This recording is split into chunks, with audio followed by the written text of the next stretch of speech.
सभी पापों को हरने वाली पापाकुसा एकादशी व्रत कथा, पूजा विधि और व्रत का महत्व।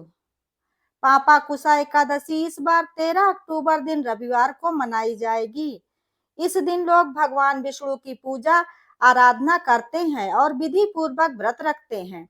सनातन धर्म में सभी एकादशियों को बहुत ही महत्वपूर्ण माना जाता है।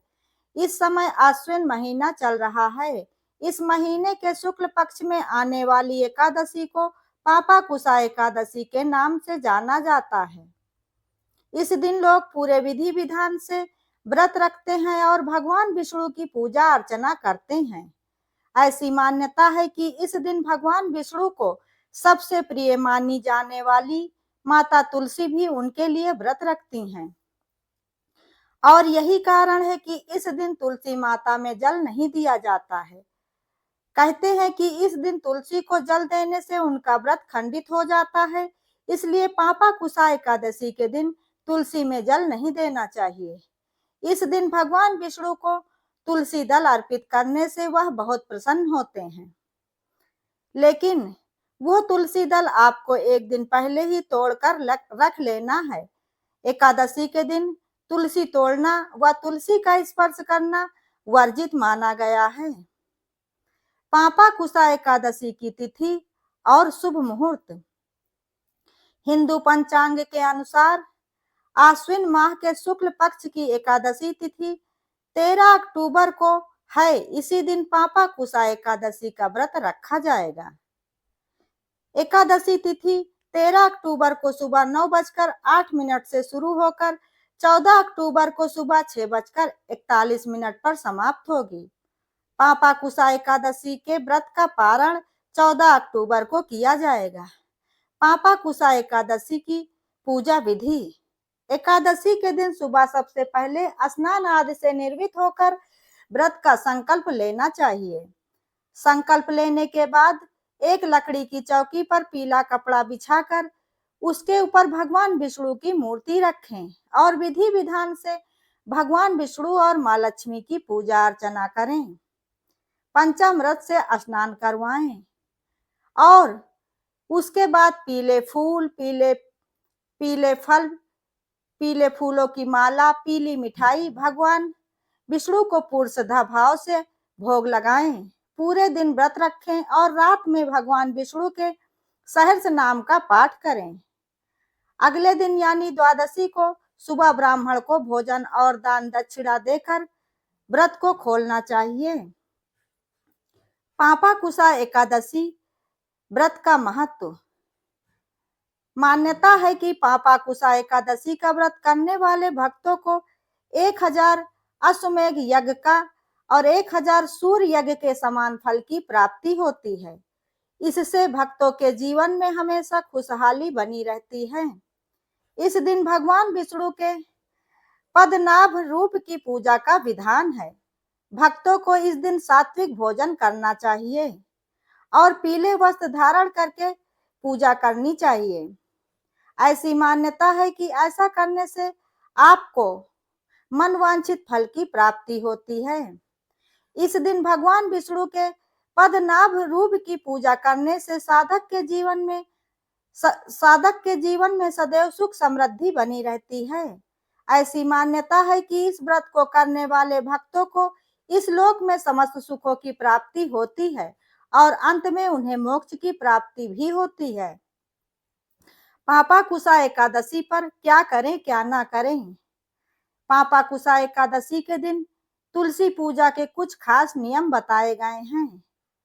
ऐसी मान्यता है कि इस दिन माता तुलसी भगवान विष्णु के लिए निर्जला व्रत रखती हैं।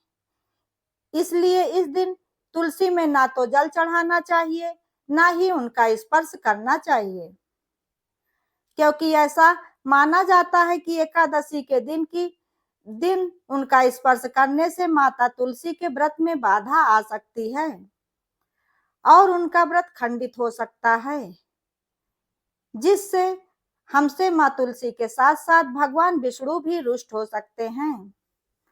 एकादशी व्रत की कथा। पापाकुसा एकादशी का व्रत 10वीं तिथि से ही आरंभ हो जाता है। दसवीं तिथि से ही आपको 7 धन अर्थात गेहूं, उड़द, मूंग, चना, जौ, चावल और मसूर की दाल नहीं खानी चाहिए। जहां तक संभव हो 10वीं तिथि और एकादशी तिथि दोनों ही दिनों में कम से कम बोलना चाहिए। 10वीं तिथि को भोजन में तामसिक वस्तुओं और मांस मदिरा का सेवन गलती से भी नहीं करना चाहिए और पूर्ण रूप से ब्रह्मचर्य का पालन करना चाहिए, क्योंकि एकादशी के व्रत में व्रत करने से ज्यादा जरूरी होता है इस व्रत के नियमों का पालन करना। अगर आप सभी नियमों का पालन पूरे विधि पूर्वक से करेंगे तभी आपको आपके द्वारा किए गए एकादशी व्रत का संपूर्ण फल प्राप्त होगा। पापाकुशा एकादशी व्रत की कथा। प्राचीन काल में विंध्य पर्वत पर क्रोधन नाम का एक बहेलिया रहा करता था। वह बड़ा ही क्रूर और पापी था। उसका सारा जीवन पाप कर्मों को करने में ही बीता था। जब उसका अंत समय आया तो वह मृत्यु के भय से कांपता हुआ महर्षि अंगिरा के आश्रम में पहुंचा। वहां पहुंचकर याचना करने लगा कि हे मुनीश्वर, मैंने अपने पूरे जीवन काल में बहुत सारे पाप कर्म किए हैं। कृपया करके मुझे कोई ऐसा उपाय बताइए जिससे मेरे सारे पाप मिट जाएं और मृत्यु के पश्चात मुझे मोक्ष की प्राप्ति हो जाए। उसके निवेदन पर महर्षि अंगिरा ने उसे सभी के पापों को नष्ट करने वाली और मनुष्य को मोक्ष की प्राप्ति कराने वाली हजारों अश्वमेध यज्ञों का फल देने वाली पापाकुशा एकादशी के व्रत को करने को कहा।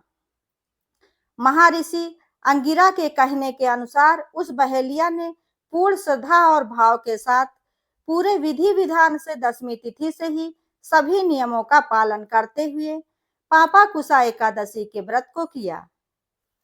एकादशी तिथि को भगवान विष्णु सहित मां लक्ष्मी की विधिवत पूजा आराधना की और एकादशी के व्रत के सभी नियमों का पालन पूरे श्रद्धा और सच्चे मन से किया और फिर पापाकुशा एकादशी के इस व्रत के प्रभाव से अपने जीवन काल में किए गए सारे पापों से उसे छुटकारा मिल गया। एकादशी के व्रत में एकादशी की व्रत का कथा सुनना या पढ़ना अनिवार्य होता है। जब तक किसी भी व्रत में कथा का श्रवण नहीं होता है, शास्त्रों के अनुसार वो व्रत संपूर्ण नहीं माना जाता है। इसलिए पापाकुशा एकादशी के दिन भी इस एकादशी व्रत की कथा को अवश्य ही सुनना या पढ़ना चाहिए। तभी हमारे द्वारा किए गए व्रत और पूजा पाठ का हमें संपूर्ण फल प्राप्त होगा, क्योंकि ऐसा करने से हमें अपने जीवन काल में किए जाने वाले जाने अनजाने सभी पापों से छुटकारा मिल जाता है। दोस्तों, अगर आप लोगों को ये वीडियो पसंद आई हो तो वीडियो को लाइक, शेयर, कमेंट जरूर करें और ऐसी ही ज्ञानवर्धक और धार्मिक जानकारियों एवं कथा कहानियों के लिए चैनल को सब्सक्राइब करें। वीडियो अंत तक देखने के लिए धन्यवाद।